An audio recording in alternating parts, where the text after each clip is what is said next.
On this episode of MythBusters, there's crashes, birds, and historical high-flying rocket rides. First up, Adam and Jamie test the filmic fable that a cliff drive crash always ends in a flaming inferno. Golly. Then Kari, Grant, and Tory tackle a ballistic blast from the past. So today on MythBusters, real-life rocket science. 400 years ago, did the world's first rocketeer really ride a rocket 1,000 feet into the air and survive? Bye-bye, Rocket Man. Who are the MythBusters? Adam Savage That is science. and Jamie Heineman. Things are going to start to get a little crazy in here. Between them, more than 30 years of special effects experience. Joining them, Kari Byron, Grant Imahara, It's lethal, people. and Tory Belleci. Light it on fire. They don't just tell the myths, Are you ready? I'm ready. they put them to the test.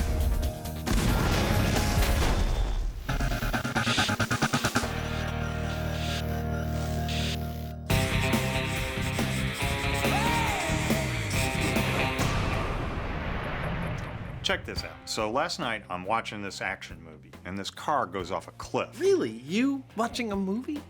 I have a hard time picturing that for some reason. Yeah, well anyway, so this car goes off a cliff and it explodes into a giant fireball. Yeah, they always seem to do that. And that's what started me thinking. Maybe this is something that we should test. That every car that goes off a cliff equals an exploding fireball. Sounds like fun, doesn't it? It does.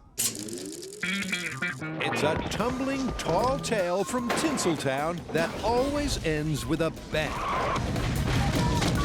But does a cliff dive with a tank full of gas mean explosive car carnage is guaranteed? Or is this just more fake physics on film? So, a plan. Yeah, a plan. Are you thinking what I'm thinking? I think so, but man, it's gonna be hard to find 4 oak doors and 30 pounds of greased chain. No, that's not what I'm thinking. I'm thinking a car, a cliff, we toss one off the other, you know? Yeah, that would work too. Yeah. As plans go, they don't come any simpler. So the guys head for Angel's Camp Quarry, where their car will quite literally meet the end of the road. We are back at the quarry at Angel's Camp, site of many important Mythbuster memories. On this pad you can see right across the way is where we did the Hollywood explosion, one of my all-time favorite Mythbuster shots. And on the far pad there in the distance, yeah, that's a viewer favorite right there. That's where we blew up the cement truck. Today we're about to add to that history because on the cliff behind me, we're gonna send an automobile hurtling into the distance where hopefully it's gonna crash and burn Hollywood style. And here's their victim and their mechanical method for sending it over the edge. This is how this is going to work. It's about as simple and down and dirty as you can possibly get. First off, we have to start the car, we put it in drive, but it doesn't actually go anywhere because we've got this piece of wood under the rear wheel, and also it's idling. Chuck's in place. It doesn't go anywhere until we release this rope, Now I can just reach out and cut that. at which point This is the lead foot. the accelerator presses down and off she goes. Sounds dangerously simple. What could possibly go wrong? Well, I'm going to go down so I can see what happens when it hits. You mind? Not at all. Tell me when you're in place, and once you are, I'll set everything in motion. What's going to happen with this car? This is not a drill. Gonna launch the car. Well, it's going to go off the cliff. Okay, I'm leaning inside and turning on the car. Whether it bursts into flames or not, personally, I think that situation is a freak accident. Okay, the car is on. I don't think it's going to happen unless we make it happen. All right, Jamie, are you ready? Adam's ready, I'm ready. Go for it. Jamie's ready. Okay, the car is in gear and resting on the chocks. I'm removing the safety chock now. But the star, the car, is a little too ready. Oh, the car is going. The car is going. There it goes.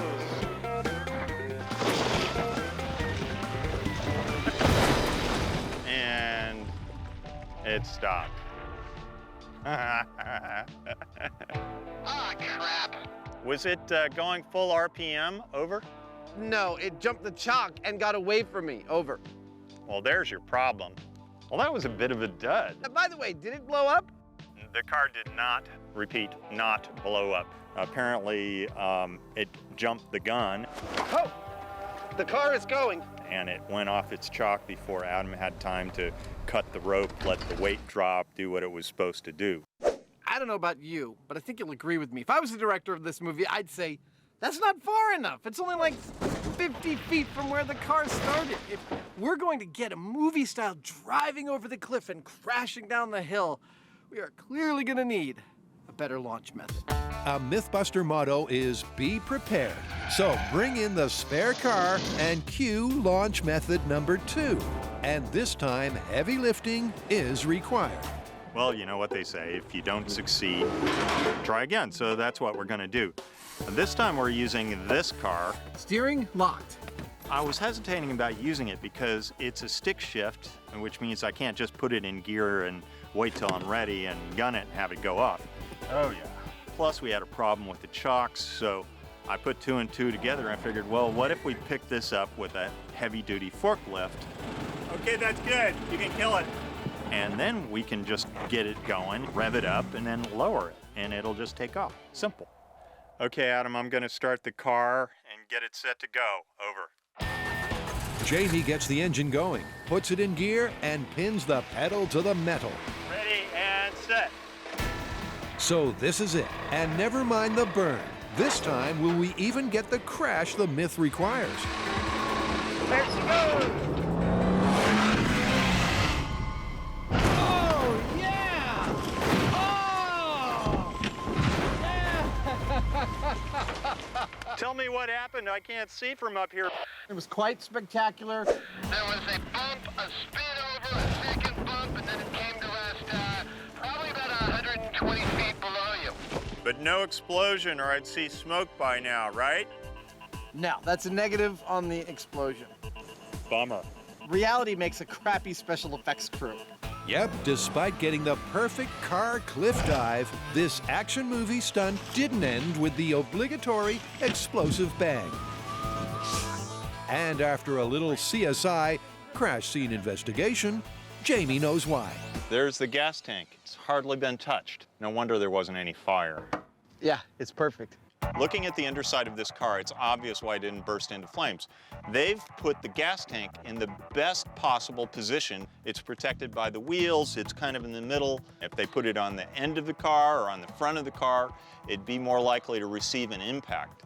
I think we're gonna need something a little more radical. This is the point in the episode in which I say, it's not looking good for the myth. We're gonna have to bump it up.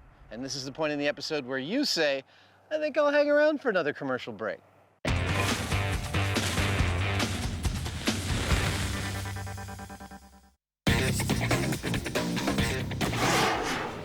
Okay, Rocket Man, what is this one all about? Okay, well first, check out these pictures while I tell you the story.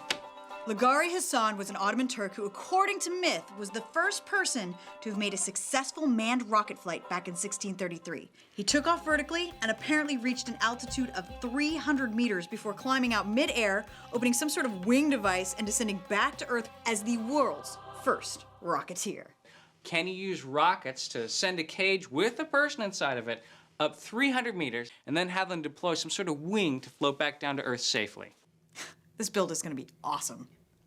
It's a missile history mystery. In 1633, there are several colorful accounts of an Ottoman rocket man taking the world's first rocket ride. But to find out if Lagari Hassan really was a rocketeer pioneer, the team is picking 3 concrete parameters common to each account. Did he really reach the 1,000 feet from the fable? Were the wings a viable method for his descent? And finally, could he have even survived? All right, so there are a lot of unknowns to this one. I mean, did the thrust come from a single engine like in your picture, or was it multiple rockets like in this picture? And there's no design for the wing system. I mean, were they true wings or was it more like a parachute? Okay, with so many questions, let's start with small scale and put aside the whole flying back down to Earth thing until later. We'll build miniature versions of these two designs and see which one flies better, which one is more stable. And we use the design that performs the best and go full scale. All right, let's go to work. So unfortunately, with myths of this kind, there's no one single version of the story, which means that there's no one definitive rocket design for us to build. I have my materials, I have my rockets, and I have my rocket dude. Most importantly, I have my design. So Tory's gonna build his version, which is a half cage and multiple rockets. Looking at this picture, the first thing I notice is he's got a mustache. And I'm gonna build a version that's in my reference, which is a fully enclosed cage, pointy top, and a single rocket motor.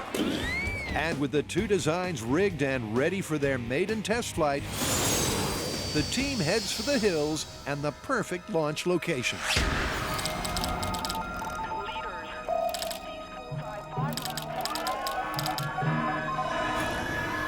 We are at red alert, folks! Red alert!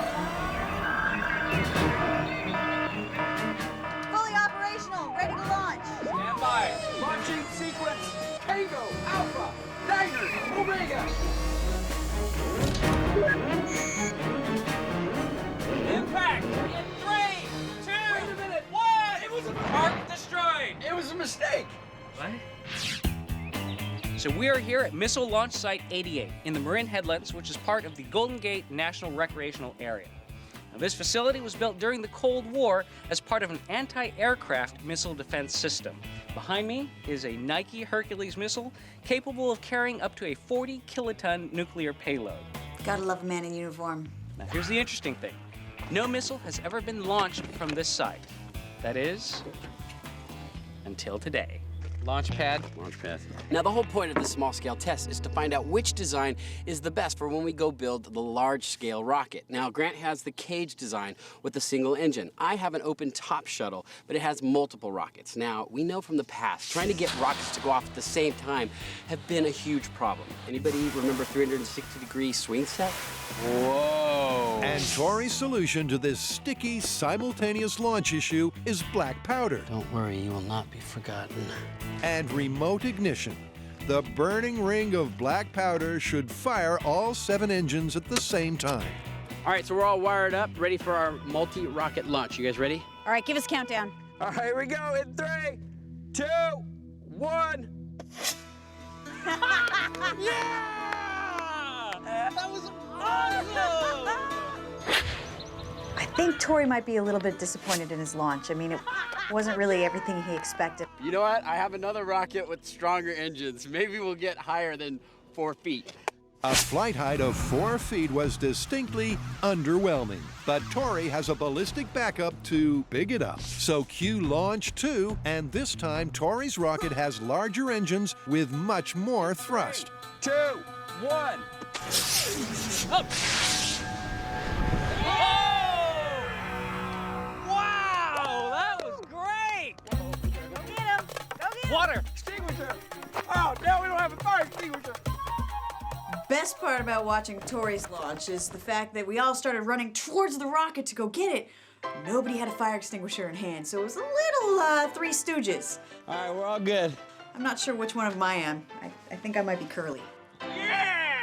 Despite the slapstick safety protocols, Rocket Science 101 is going pretty well. The vertical launch was stable, at least initially, and the height of the flight was good.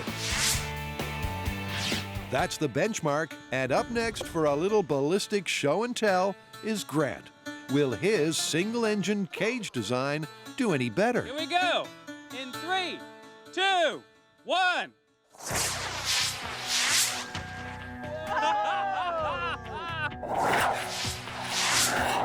That was exciting. Yeah!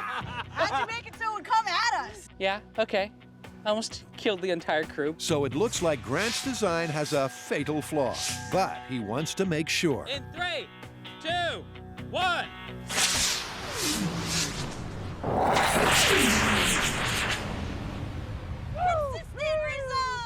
So the good news is that the second rocket performed the same as the first rocket without trying to kill us this time.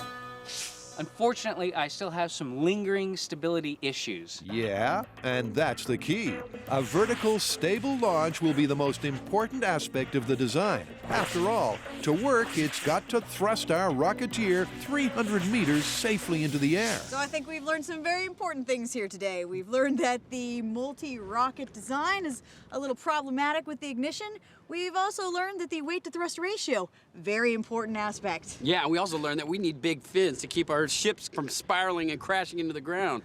And to tie all their ideas together, it's back to the, lair.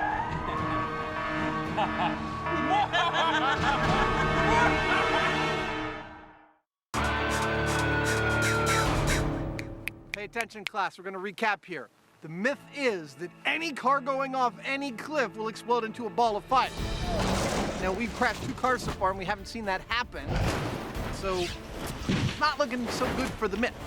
That's a negative on the explosion. Bummer. But the question I have is, are there any circumstances under which it could happen?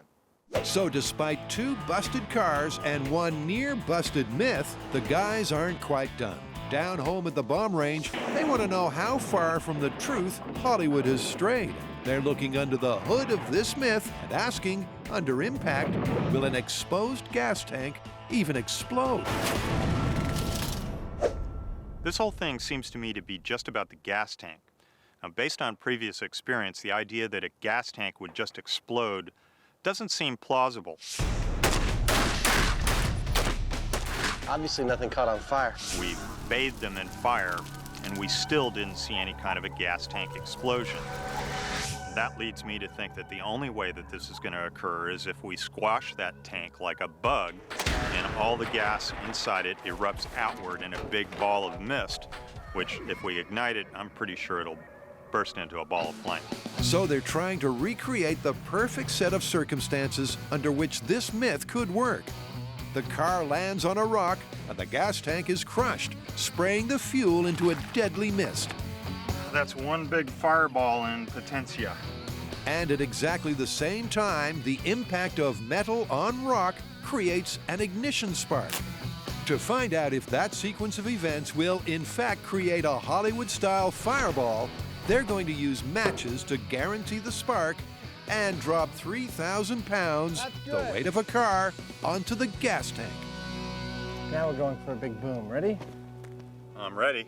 Flattened gas tank with actual gas in it. In 3, 2, 1.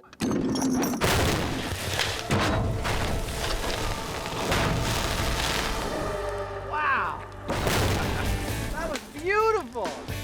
It truly is. The impact disperses the gas into a volatile mist, and then just at the right moment, the simulated spark from impact causes ignition. And it perfectly matches the typical car off a cliff, Hollywood-style conflagration. But where does that leave the story? Look at this high-speed shot one more time. Yeah, I don't think anyone would dispute that this is the fireball we were looking for. Can we induce this kind of tank failure in a car under real circumstances? Well, there's only one way to find out. I can only think of one thing left to do. Well, that would be strap one of those puppies on the front of a car and run it up a cliff, I'd guess, huh? Yeah, I think that'll get us the boom we're looking for. From Icarus and Leonardo to the Wright brothers, the history of flight is a soaring tale of the triumph of invention over gravity. But it's also a rich source of tall tales and exaggerated claims. The question is, where does Kari Hassan fit in? Flight of fancy or real-life 17th century Rocketeer pioneer? So despite the fact that your rocket flew better on the day, I think in the full scale we should take the best design elements from both. Agreed. But I'm a little hesitant to use multiple rockets. Yeah, you know what? I feel the same way. I mean, it's like, yeah, it worked on the model rocket, but when we go to full scale, trying to get several rockets to go off at the same time, you're asking for trouble. So why don't we do this? We'll take the shuttle design from this, and we'll take the single rocket engine from this design, and put the two together when we go build the full-scale rocket. I totally second that. All right, Sounds like all we need to do is build a full-scale rocket and add a simulated pilot. But not just any simulate, a simulate with wings. Yeah, the wings aspect is really awkward, and it's not represented in either of our illustrations, but the history books did say he climbed out of the rocket, deployed some sort of wing device, and flew safely down to Earth. Well, we know from our plywood builder episode that in order to safely descend, you need a big wing. Not just like an umbrella, I mean a huge surface. Well, you know, if Ligari had the technology to build a rocket, maybe he had the technology to build some kind of gliding wing. Kind of like a hang glider. You saying you want to go hang gliding? Oh, yes, I am! Oh, yeah! Aw, being pregnant on MythBusters is so unfair. So with her baby bump aerodynamics less than stellar, Kari is obviously grounded for this one. So we're here at Fort Funston, which is a mecca for a hang glider. The boys, however, will get to jump off a cliff for science. You guys ready to get suited up and go? Yeah? Maybe. Nerves and jokes aside, this is a practical excursion. The team want to know, could the wing of the myth be a version of the modern hang glider? In terms of the myth, what we're looking for here is a kind of a reality check. Now, did the diapers go on before or after we get into the hang glider? Supposed to have them on before we get in. In the myth, they describe wings. Is this slimming? Looks good on you. We're just here to see if this is even possible, if this is something we could incorporate into our build to simulate that part of the myth. Now, getting a rocket into the air is only half of this myth. Oh my goodness! The other half is the fact that our rocket man had some sort of wing system that got him safely back down to the Earth. So Tory and Grant are gonna collect a little practical data for me. Remember to gather the data! They're gonna check out all the aspects of this, which are the takeoff, the flight, Look out, rocket man! Here we come! the control in the air, and the landing. They need to come down and tell me all of the things I need to know so that I can maybe make some sort of wing system that'll get our rocket man down. Nice landing! Oh my God, that was insane. You know, as soon as I took off, all the fear went away. And it was like you were in a dream and you were just floating. I mean, it was just like flying, I guess because it was flying. This is all about getting back to Earth safely. Now, on the plus side, you don't need any electricity, you don't need any gasoline, you don't need a propeller. Yeah! You could just float down, and I think it's highly likely that you could safely land without any power. But you know what? I just don't see how a rocket man could carry one of these and deploy it quick enough so that he could land safely. But on the minus side, you need a huge airfoil. You need a huge surface area in order to do that. And what's more, you'd have to deploy that at the apex of your rocket's trajectory. I just don't see that happening. We're gonna have to figure out another way to get our rocket man to land safely on the ground. So what does all that mean for the myth? Well, with one of the 3 key criteria almost written off, there's a danger that this myth is about to crash and burn.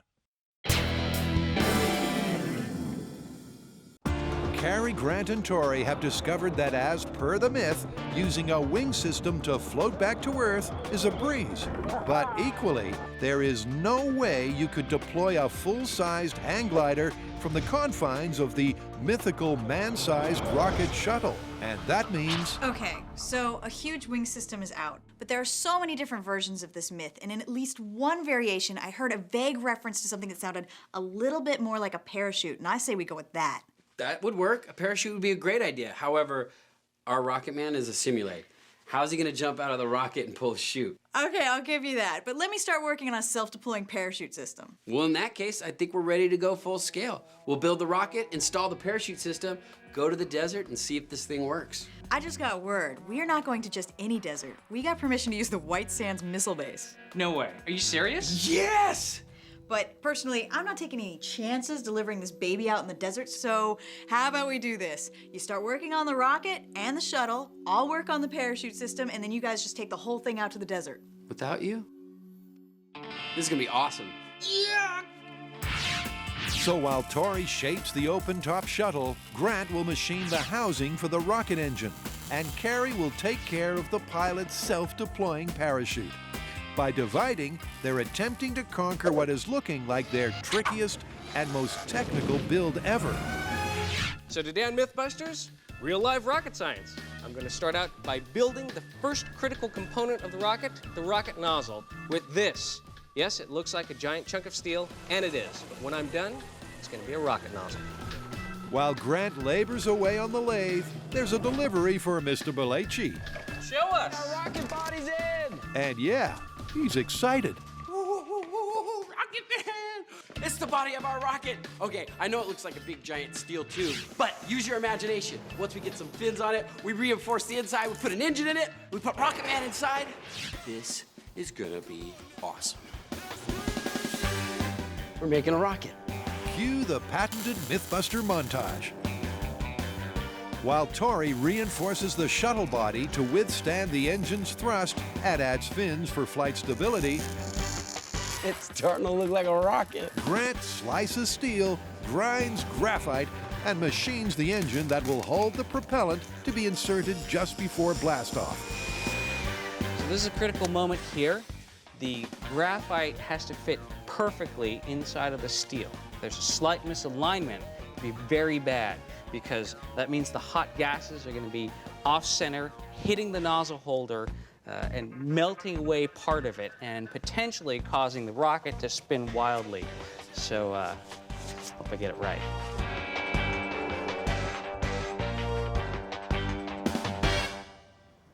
Looks like we're ready to move on. So up till now, Tory's been working on the body of the rocket, and I have been working on the motor. But this is the point where we bring the two together and figure out our mounting system. So I'm about to build the bracket that is going to hold our engine. Now, it is important that this area is very strong, because what we don't want happening is that engine breaking free of our shuttle. So I'm going to be using a little bit thicker steel. Now, another important thing is the placement of the engine.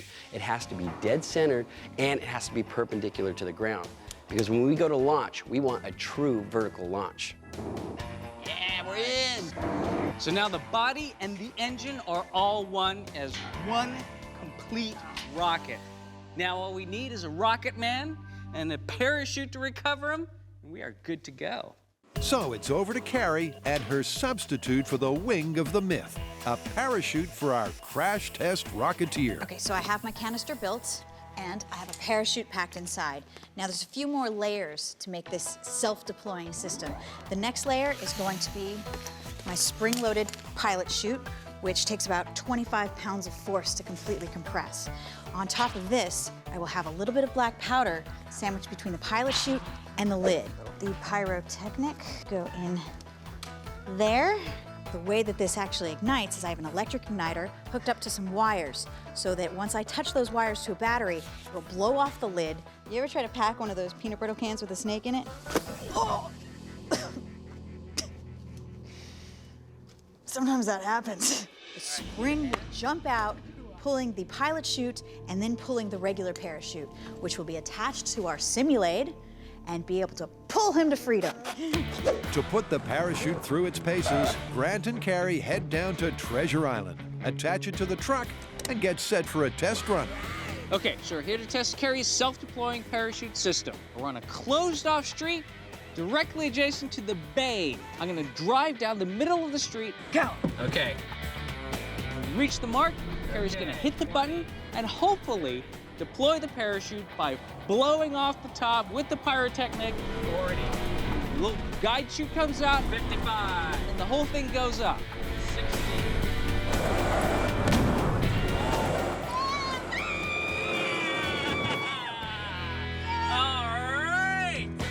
I'm feeling so much better about this whole parachute deployment. We found out that after it blows off, that our pilot chute will pull our main chute out of the container, and that parachute has enough lift to hold our rocket man. So now all we need is to not explode on the launch pad, get stable flight all the way up to apogee. What could go wrong? Back at the shop, the final step of fitting our rocket man with his tailor-made parachute is quickly complete. And the countdown to the countdown is on. I'm getting excited. There are still a few questions that need to be answered. We have liftoff! Is the engine gonna be strong enough to lift our weight of the rocket and the Rocket Man? Is the design of the rocket gonna allow this rocket to fly straight up? And touchdown! And once it hits that point, will the parachute deploy and allow the Rocket Man to get pulled out of the shuttle and land safely on the ground? Have fun with Rocket Man. All right, have fun having a baby. Thank you. Bye. Bye. Is that my water? This whole thing could just crash and burn. We need to go to the desert and test this. Bye, guys. Have fun in the desert. It's never gonna work.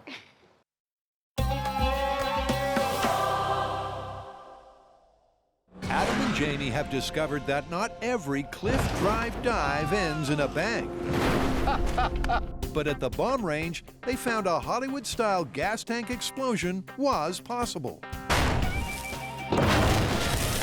And we've determined that this pretty much rests upon the gas tank of the car being compromised in such a way as to release all of its fuel simultaneously and being sparked into an explosion, which we pretty much determined is a 1 in gazillion chance. I mean, we could spend weeks throwing cars over cliffs until one of them landed perfectly on a rock, but we don't have the time or the energy to do that. Time for some modifications. So, back at Angels Camp Quarry, using what they've learned, they're going to tweak the odds from 1 in a gazillion to 1 in 1. As we've learned at this point, they intentionally put gas tanks out of harm's way on cars. Well, that ought to do it. It makes sense that they would do that. But if we're going to get a movie-like explosion, we need to put the gas tank in harm's way. Where's it all happening? Well, it's all happening right there, of course. So our solution is strap the gas tank right to the front of the car. Okay, that's it.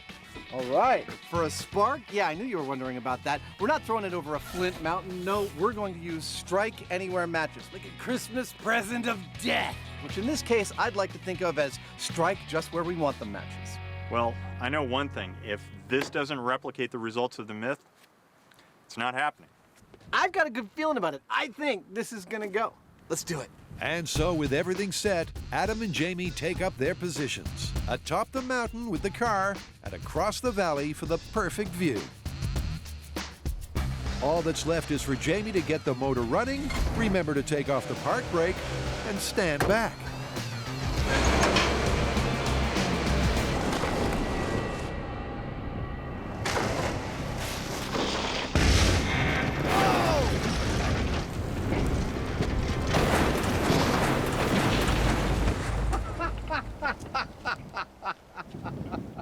Well, as per the experiment design, the gas tank took the brunt of the impact and did burst into flames. But it didn't go exactly to plan. And Jamie's about to spill the beans. So I have a little bit of a confession to make. What's that? There was a screw up here, and I suppose it was my fault. You should always remember to take off the parking brake before you want a car to go. No! I know. The front wheels are spinning away. It was looked like it was working fine, and I just doy. Well, you know, it went over. It hit with all the weight of that car going right on that tank. Oh! But the hit was perfect. Nose down, perfect. I'm still a little bummed, but what are you gonna do?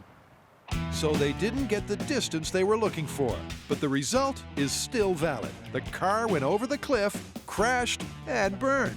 But crucially, there was no special effects style explosion. I think this makes the myth totally busted. Yeah, I mean, we made it as likely as possible to get a car explosion. And all we got was a car fire, eventually. I mean, I don't know what else we could do. Except say, myth busted, and somehow achieve a car explosion.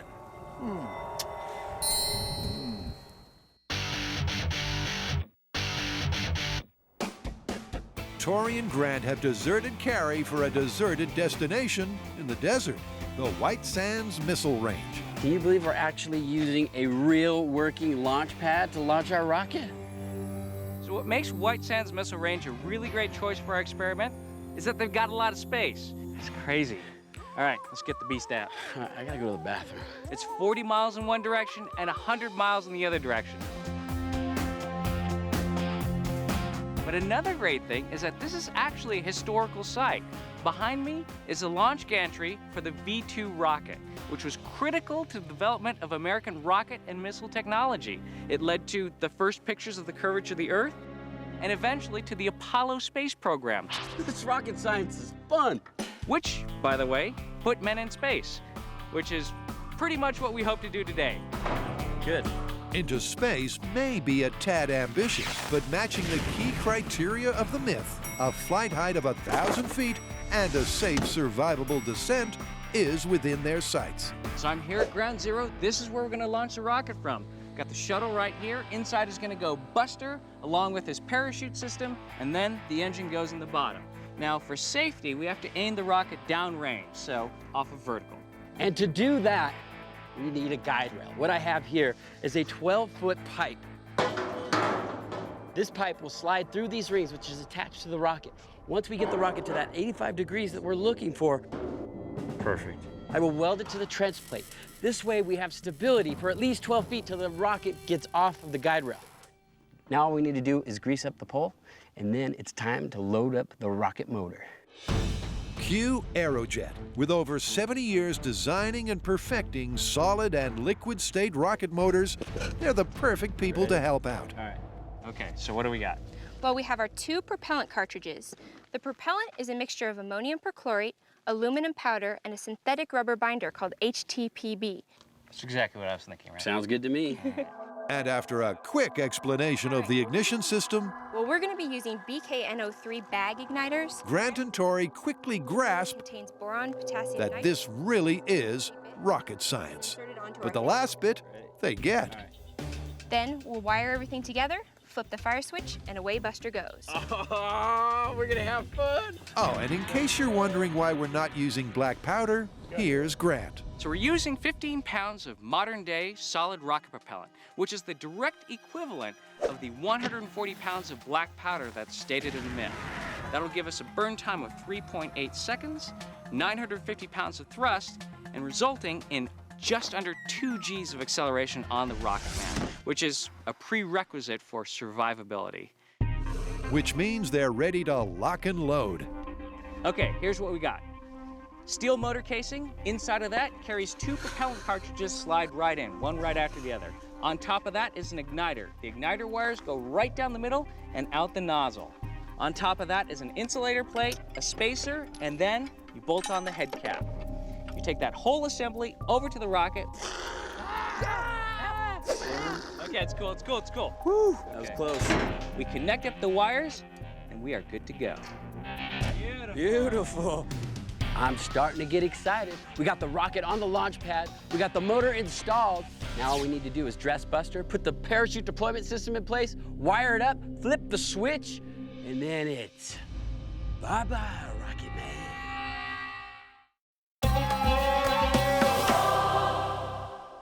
We're back, and this is where we're at. We've done all the small-scale tests. We've done all the designing and building. Ready to lift off.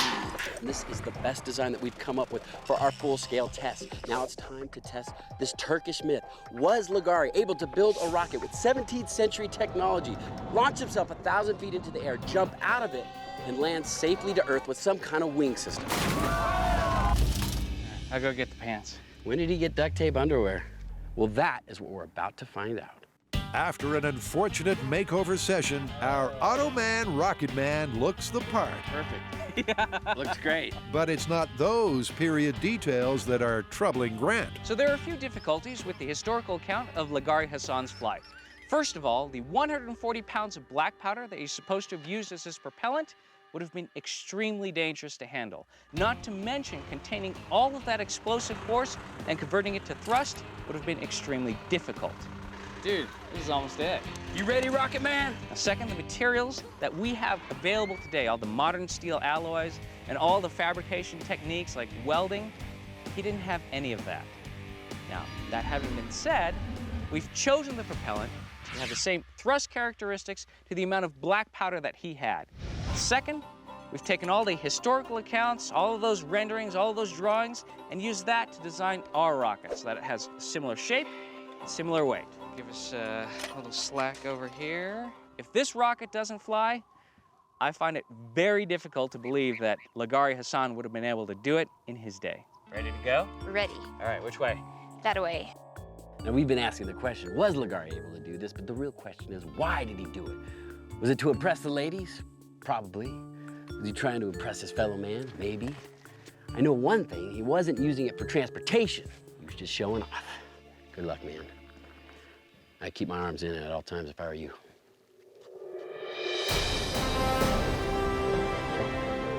Okay, Roger, stand by. We're here. Can you believe it? We're at an actual missile testing facility with a real mission control. We're ready for final arming at this time. Roger, good copy. Predictions. Here's what I got. Vehicle is armed. I think the welds in the engine casing are gonna hold, and we are gonna get liftoff. Attention all personnel, please clear the pad at this time. This is Operation Alpha Golf, holding at 5 minutes and counting. And I can absolutely guarantee that for the first 12 feet of his flight, it's gonna be perfectly straight. All right, go ahead and arm the system. All right, arming system. And I think that given the weight distribution, it's quite likely that we might have some tumbling happening right after that 12 feet. But you know what? That's what we're here to find out. So all that remains is to hit that switch. All right, here we go. 5, 4, 3, 2, 1, fire!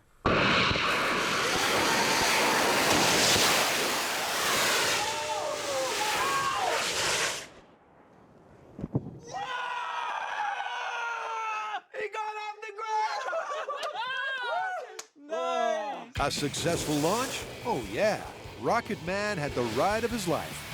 But here comes the but. The rocket lost control way before the mythical 1,000 feet. And Rocket Man did not escape and deploy his parachute. So the rocket was set on the launch pad. We all ran back to the bunker. Grant gave the countdown. Kari hit the switch, and the rocket went straight. It was stable for about 100 feet. The motors were working perfectly, but at that point, the rocket went out of control, and we knew it was crash and burn. That's crazy. All right, let's go check it out. However, the Rocket Man did eject from the rocket, but he hit the ground before his parachute deployed. Look at the damage to the rocket! That's crazy. Dude, he is looking mighty crispy. We burnt his clothes off. All right, so how are we gonna call this one? I don't know. I mean, we did get it to launch. That thing got almost 100 feet in the air. Yeah, but 100 feet is pretty far from 1,000. Yeah, and you know what? There's no way he survived that landing.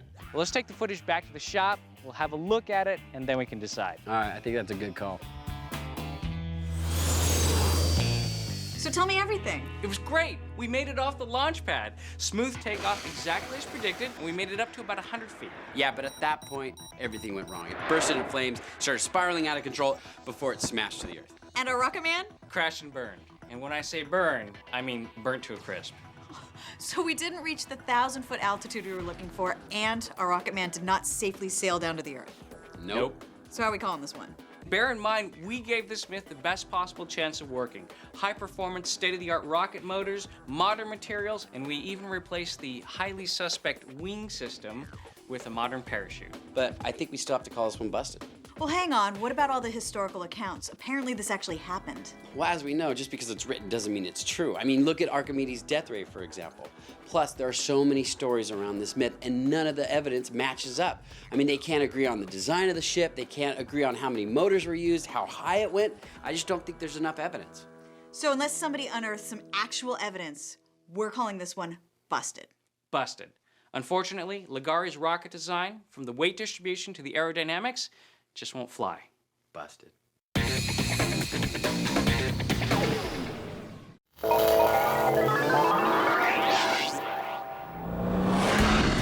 The myth that a car always explodes if it crashes off a cliff was pretty much busted after the first 2 tests.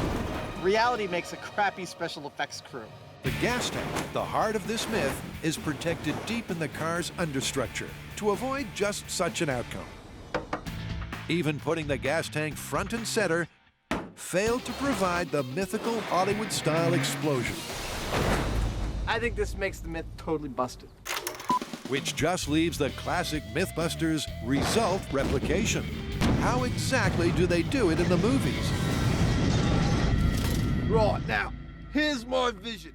The hero car comes careening through this industrial area, which I like because it's like post-industrial, comes down this ramp, out of control completely towards this edge, and then plummets into the abyss. All I need here is a ramp.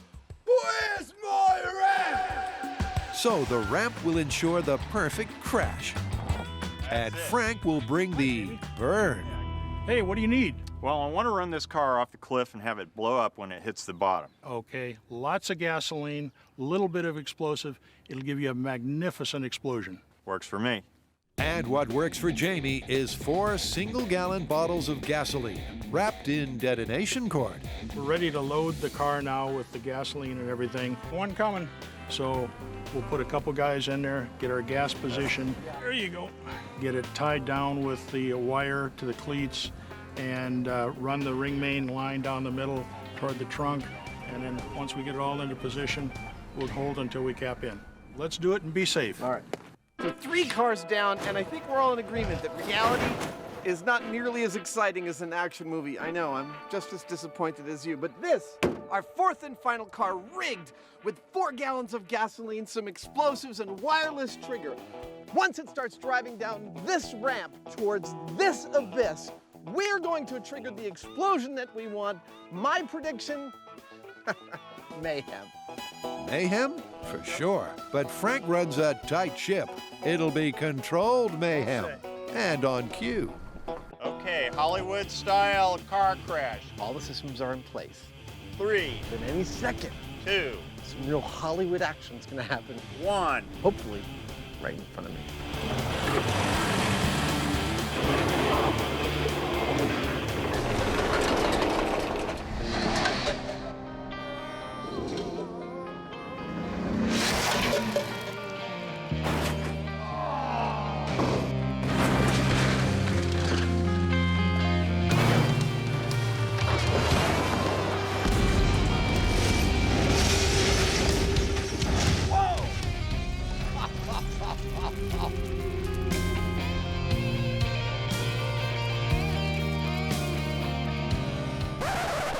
Golly. Success with the final test. Perhaps Adam and Jamie should think about a career in film special effects. It looks like it worked. The launch was the most beautiful one yet. The tumble was magnificent, and the explosion was all Hollywood. Nicely done. Cool. What we just saw there was, in fact, an explosion. The windows blew out. We had a big fireball. It was great. Wow. But why? Well, it's because we put a bunch of explosives and gasoline inside the car. Otherwise, we know that a gas tank will not support a flame. It's burning in the tank. Because it's too rich inside there. There's not enough oxygen. No explosion. The only place that's appropriate to support an explosion is inside the engine, in the cylinders and so on. But could it happen? Sure, I suppose so. It's extremely rare, maybe with the right exact circumstances. But the idea that every time a car goes off a cliff, it blows up, hogwash. And so as the guys mull over the charred car carnage,